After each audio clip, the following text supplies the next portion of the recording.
Olá, meus queridos irmãos, minhas irmãs, como é que vocês estão? Eu cumprimento com muita alegria aí todos vocês do Jardim Europa e demais amigos que estão nos acompanhando, porque nós sabemos que mais do que nunca nesses dias, nós nunca mais pregamos para uma só igreja, né? A mensagem vai aí passando de lugar para lugar, de pessoa para pessoa. É a bênção de fazermos isso aqui através das redes sociais. Todavia, eu me dirijo de maneira especial a você do Distrito Jardim Europa, aqui de Goiânia. Estamos nessa situação sem poder frequentar a igreja por um tempo, e o que é muito necessário, temos que redobrar os cuidados, afinal de contas, estamos vivendo em dias difíceis, não é mesmo? Mas o Senhor Jesus é conosco. Queridos, hoje nós vamos estudar um tema muito importante: o perigo do orgulho espiritual. Por que escolhi trazer esse assunto para vocês hoje? Simplesmente porque muitas vezes nós criamos em nosso coração um sentimento de satisfação pelo simples fato de estar na igreja.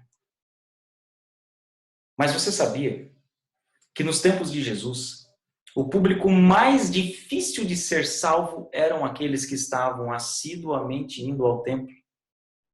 Então o Senhor Jesus nos ensinou algo muito importante referente ao que é verdadeiramente ser salvo nos dias de hoje. E nós vamos, curiosamente, estudar aí a parábola mais conhecida da Bíblia, a parábola do filho pródigo. Eu já vou dizer para você o porquê eu não concordo muito com esse tema, com esse título, mas vamos juntos em capítulo 15 do Evangelho de Lucas. Abra sua Bíblia no capítulo 15 de Lucas. Versículo 1 e 2, nós lemos que aproximavam-se de Jesus todos os publicanos e pecadores para o ouvir. Então, olha o público-alvo de Jesus. Só que o verso 2 diz que murmuravam os fariseus e os escribas, dizendo: este recebe pecadores e come com eles.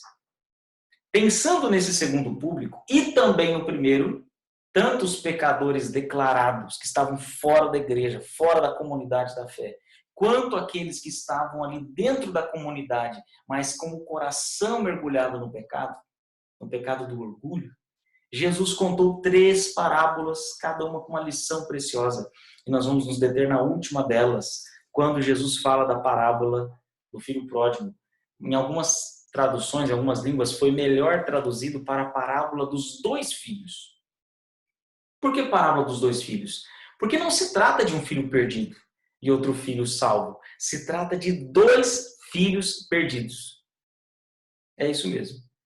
Jesus aqui está falando, na verdade, para o público mais difícil de ser salvo, que não era o pródigo, eram aqueles que estavam dentro de casa, que estavam justamente o condenando por estar assentado com os filhos pródigos. Então nós vamos juntos na leitura de alguns versos aqui. Capítulo 15, verso 11. Certo homem tinha 2 filhos. O mais novo disse ao pai: pai, dá-me a parte dos bens que me cabe. E ele lhes repartiu os haveres. Passado não muitos dias, o filho mais novo, ajuntando tudo que era seu, partiu para a terra distante e lá dissipou todos os seus bens, vivendo dissolutamente. Depois de ter consumido tudo, sobreveio àquele país uma grande fome. E, continuando a leitura, ele começou a passar necessidade. E a história desenrola aqui, e você conhece muito bem. Ele começou ali a trabalhar com alguém que criava porcos, desejou comer aquela comida, com muito esforço voltou para casa. E olha que interessante o verso 17. Caindo em si, disse: quantos trabalhadores do meu pai têm pão com fartura e eu aqui morro de fome? Levantar-me-ei, irei ter com meu pai. E lhe direi: pai, pequei contra o céu e contra ti. Já não sou digno de ser chamado teu filho. E lhe direi: trata-me como um dos seus trabalhadores. E ele foi, levantando-se para o seu pai. Vinha ele andando de longe, quando seu pai o avistou. E compadecido dele, correndo, o abraçou e o beijou. E o filho disse: pai, pequei contra o céu e contra ti, já não sou digno de ser chamado teu filho. O pai disse a um dos servos: trazei-me a melhor roupa, vestiu, matai o novilho cevado. E o verso 24 diz: porque este meu filho estava morto e reviveu, esteve perdido e foi achado. E começaram a regozijar-se. Ora, o filho mais velho estivera no campo. E quando voltava, ao aproximar-se de casa, ouviu música e danças. Chamou um dos criados e perguntou-lhe o que era aquilo. Ele informou: vem teu irmão, e teu pai mandou matar o novilho cevado, porque o recuperou com saúde. Ele ficou muito indignado, diz a Bíblia, não queria entrar. Saindo, porém, o pai tentava fazer o quê? Conciliá-lo. Olha só que interessante. Mas ele respondeu ao seu pai, há tantos anos eu te sirvo, sem jamais transgredir uma ordem tua, e nunca me deste um cabrito sequer para alegrar-me com os meus amigos. Vindo, porém, esse teu filho, que desperdiçou os teus bens com as meretrizes, olha, vê que ele apimenta a coisa, né? Tu mandaste matar para ele o novilho cevado, aquele novilho que era talvez só para o fim do ano, uma festa especial. Ele respondeu ao pai, meu filho, tu sempre estás comigo, que é meu é teu. Entretanto, era preciso que nos regozijássemos e nos alegrássemos, porque esse teu irmão estava morto e reviveu, estava perdido e foi achado. Queridos irmãos, como eu disse para vocês, essa parábola descreve dois filhos perdidos. O personagem central da parábola não é o filho pródigo, é o pai. O teólogo James Edwards diz que o personagem causal é o pai. O pai é o primeiro participante e o último a falar. A relação entre dois filhos se corroera havia muito tempo, bem como a relação deles com a família, embora cada um deles de maneiras distintas. Nenhum dos problemas apresentados na parábola pode ser resolvido sem o pai, que é o último laço restante de cada um com a família. E eu concordo com a visão desse teólogo. Por que ele diz isso? Porque o pai era o que sobrou, é o elo que restava para resgatar a relação dos dois. Então, o pai é o personagem fundamental aqui. Esses filhos demonstram, queridos, dois caminhos. O filho mais novo, ele é representado por aqueles pecadores deliberados, aqueles pecadores que saíram da igreja, como a gente fala. Aqueles que estão vivendo no mundo. Agora, o filho mais velho representa aqueles que não saíram da igreja, estão na igreja. Que por uma questão talvez de perfil deles mesmos, eles não têm prazer nas coisas do mundo, mas não têm prazer no Pai. Ou seja, são duas classes de perdidos. Os perdidos que estão fora da igreja e os perdidos que estão dentro da igreja. Você sabia que o legalismo é uma coisa muito perigosa, né? E muitas vezes se critica o legalista como sendo aquele que é rígido com as leis, com as normas e tal. Você sabia que tem esse tipo de legalista, mas também tem o legalista liberal? Aquele que pode tudo, que está tudo certo. Quem está certo? Nenhum dos dois. Porque legalismo é a tentativa de salvação baseada na obediência humana, na perspectiva humana, seja para quem é liberal ou para quem é conservador. O caminho da salvação é o relacionamento com o Pai, de maneira mais perfeita revelada em Cristo. Quando eu me relaciono com Cristo, eu tenho o Pai. E esses dois da parábola tiveram que entender isso de uma maneira difícil. Agora vamos analisar comigo qual foi o pecado do filho mais novo. O pecado do filho mais novo foi uma coisa muito evidente. Ele chegou no pai e falou, pai, eu quero a minha parte da herança. Ou seja, ele desejou de certa forma, ou foi indiferente à vida do pai. De certa forma, ele não se importou se o pai morresse ou não. Talvez estivesse até esperando. Mas como o velho não morria nunca, chegou e pediu. Qual o problema nisso? Nenhum problema. Mas isso gerou toda uma reconstrução na vida da família. Porque dar em dinheiro a parte da herança dele, contando que terras também estavam incluído, o pai teve que talvez se descapitalizar um pouco para poder dar a parte do filho que não era pouco. E interessante que ele pede para o pai uma coisa e o pai dá outra. Como assim? Observe comigo aqui o texto bíblico. O capítulo 15, ele chega, no verso 12 diz, pai, dá-me parte dos bens que me cabe. E o pai lhes repartiu os haveres. As palavras são diferentes. Quando ele fala bens, ele está falando ousia. Ou seja, pai, me dê o dinheiro que é meu, propriedades, eu quero o meu recurso. O pai, quando fala e repartiu os haveres, ele repartiu bios. A palavra haveres é bios. O que isso quer dizer, meus irmãos? Quer dizer que o menino queria dinheiro, material, ousia, a palavra grega. Mas o pai deu a ele bios. Bios significa mais do que dinheiro, recurso financeiro. Significava também um pedaço dele. Bios é de vida. Biologia, você sabe disso. Bios é de sustento da família também. mas está mais ligada a aspectos emocionais, aspectos morais até mesmo. O pai deu a honra dele para aquele filho. O filho queria gastar o dinheiro, vivia a juventude dele. O pai deu o dinheiro, mas deu com o coração partido, doído. E esse menino foi-se embora curtir sua vida. Declaradamente, ele rompeu o seu laço vital com o pai. Não tinha WhatsApp, não tinha telefone. Não era possível aquele menino falar com seu pai mais. O pai nem sabia se viria esse menino de novo. Olha o tamanho da decisão que esse menino tomou. Agora, qual foi o pecado do filho mais velho? O pecado do filho mais velho foi o orgulho.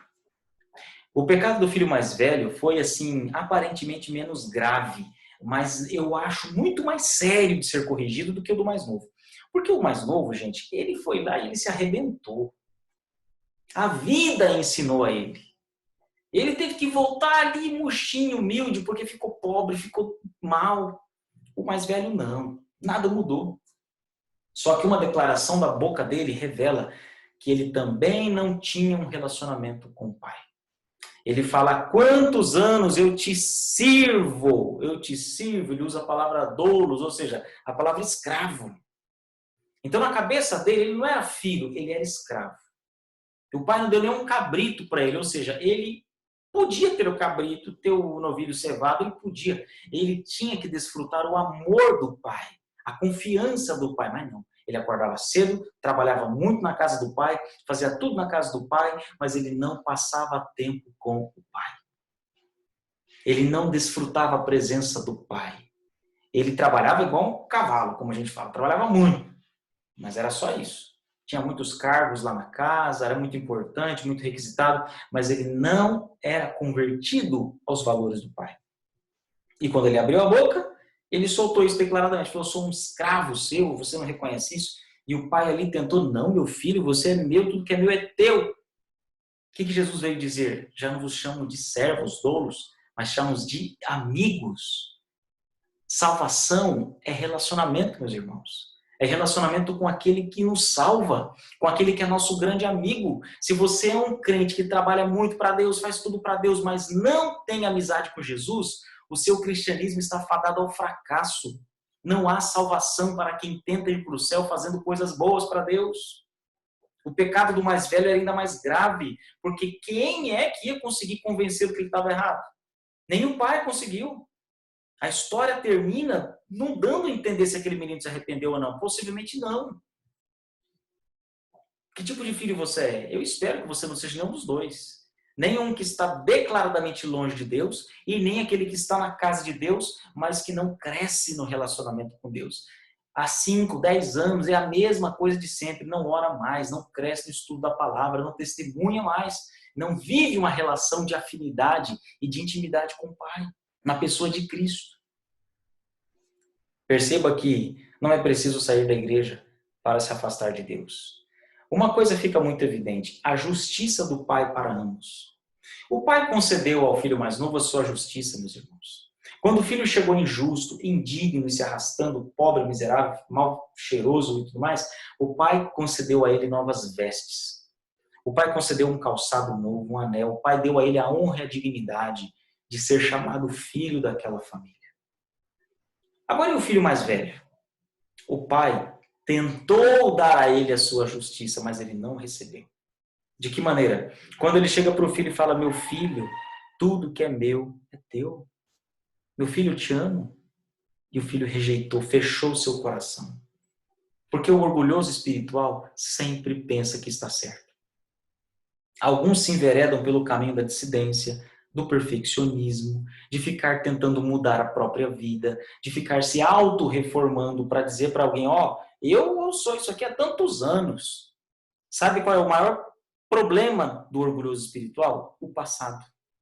Enquanto o filho pródigo errou e pecou no passado e vem, se rebatiza e recomeça a vida, o orgulhoso espiritual nunca errou, aparentemente. Ele não tem um passado sujo. Ele sempre viveu ali do mesmo jeito. Só que, por outro lado, ele não consegue perdoar ninguém. Ele tem uma enorme dificuldade de entender que o seu passado impoluto não significa nada. Porque mesmo que eu não fiz nada errado, se eu não estou em Cristo, eu estou perdido do mesmo jeito. Não é o fato de eu ter um bom comportamento de cristão que me torna um cristão justo. Eu só sou um cristão justo se eu tenho Cristo em minha vida, através de um relacionamento diário e contínuo. Então o filho mais velho, ele se perdeu, porque ele não abriu o seu coração. Um outro aspecto importante é que a lei de Deus está implícita nessa parábola. A lei de Deus está implícita. Por quê? Porque o filho mais novo, ele se deu conta que estava pecando. Ele sabia que estava errado. Como que ele sabia que estava errado? Porque a lei de Deus estava gravada. Ele não saiu carregando as 2 tábuas de pedra. Mas havia o conceito da liberdade, porém, da lei de Deus. Quando ele pediu o que pediu, ele pediu sabendo do seu erro. Quando ele se arrependeu, ele só se arrependeu porque, além da necessidade material, ele estava arrependido e triste por ter feito o que fez. O irmão mais velho era um escravo da lei. Ele fala, há tantos anos eu te sirvo. E ele fala, nunca desobedeci uma ordem tua. Ou seja, ele era escravo da lei. Ele procurava não desobedecer a lei visível. Mas você sabia que a lei, ela é algo mais intrínseco? Não é só obedecer o visível. Tem aspectos invisíveis que estão ligados à nova aliança. Porque na nova aliança, o Espírito grava a lei no nosso coração. Você sabia, por exemplo, o pecado da cobiça? É um pecado que não tem como saber se a pessoa está praticando ou não. O adúltero, você vê que adultera. Quem rouba, você sabe que rouba. Quem transgride o sábado também. Quem desonra o pai e a mãe, você pode perceber. Agora, o cobiçoso, ele cobiça as coisas dos outros sem ninguém saber. É um pecado gravíssimo. E só o Espírito Santo perscruta essa mente. Estou te falando isso porque muitas vezes nós ficamos avaliando nossa espiritualidade com base naquilo que nós fazemos e o que não fazemos. Pecado é mais do que eu faço. Pecado é o que eu sou, é a minha natureza. E eu só tenho justiça do meu Pai quando eu estou ligado a Cristo Jesus, o seu Filho. Então pense bem nisso. É preciso andar com Deus. É interessante pensar. Ellen White diz no maior discurso de Cristo. Vou ler aqui. O esforço de obter a salvação pelas próprias obras leva, inevitavelmente, homens a amontoar exigências como uma barreira contra o pecado. Pois vendo que falham no observar a lei, imaginam regras e regulamentos eles próprios para se obrigarem a obedecer. Tudo isso desvia a mente de Deus para si mesmos. Seu amor extingue-lhes do coração. E com ele perece o amor para com seus semelhantes. Um sistema de invenção humana, com suas múltiplas exigências, induz seus adeptos a julgar todos quantos faltem à prescrita norma humana. A atmosfera de crítica egoísta e estreita sufoca as nobres e generosas emoções, fazendo com que os homens se tornem egocêntricos, juízes e mesquinhos espias. Desta classe eram os fariseus. Saíam de seus serviços religiosos não iluminados com o senso da própria fraqueza, não agradecidos pelos grandes privilégios a eles concedidos por Deus, mas saíam cheios do orgulho espiritual. O seu tema era eu mesmo, meus sentimentos, meus conhecimentos, meus caminhos. Suas próprias consecuções tornavam-se a norma pela qual julgavam os outros. Revestindo-se das vestes da própria dignidade, arrogavam-se ali na cadeira de juízes para criticar e condenar.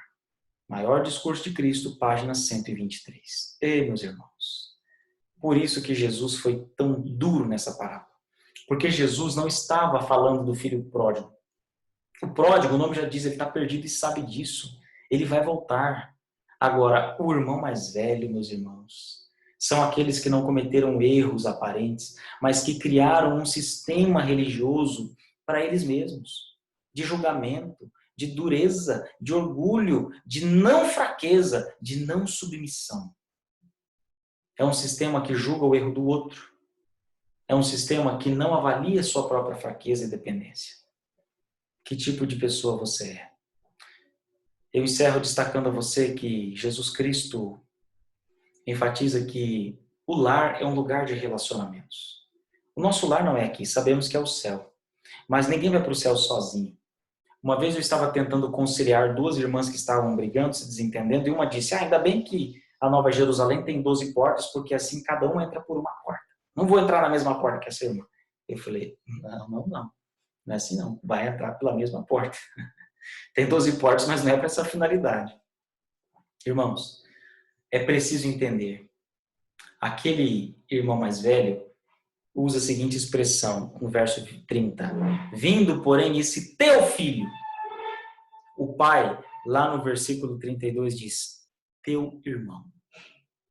O filho mais velho joga para o pai. Ó, você que fez esse menino aí, ele é teu filho. Não. Ele é teu irmão. É meu filho, mas é teu irmão. Ou seja, tem que ter esse senso de unidade. Jesus remete isso aí a Caim e Abel. Como diz Ellen White, são as duas classes de religiosos que existem desde sempre. Caim e Abel. E ela fala que o pecado de Abel foi que o seu coração recusava mostrar arrependimento. O pecado de Caim, perdão. O seu coração recusava mostrar arrependimento do pecado e fé no Salvador, por intermédio da oferta do sangue de animais. Recusou admitir sua necessidade de um Redentor. Isto para o seu coração orgulhoso era dependência e humilhação. Está no Deserto da Tentação, página 27, um devocional. Então, queridos, é preciso entender. Dependência e humilhação para um orgulhoso espiritual é demais. Ele não vai ser humilde nem dependente. Mas Jesus está abrindo as portas, está chamando cada um de nós. Nós temos que entender que nós não temos capacidade de nos transformar a nós mesmos. Temos uma meditação chamada Fé que Opera. Na página 97 ela diz, nunca podemos alcançar a perfeição por nossas próprias obras. A pessoa que vê a Jesus pela fé rejeita sua própria justiça.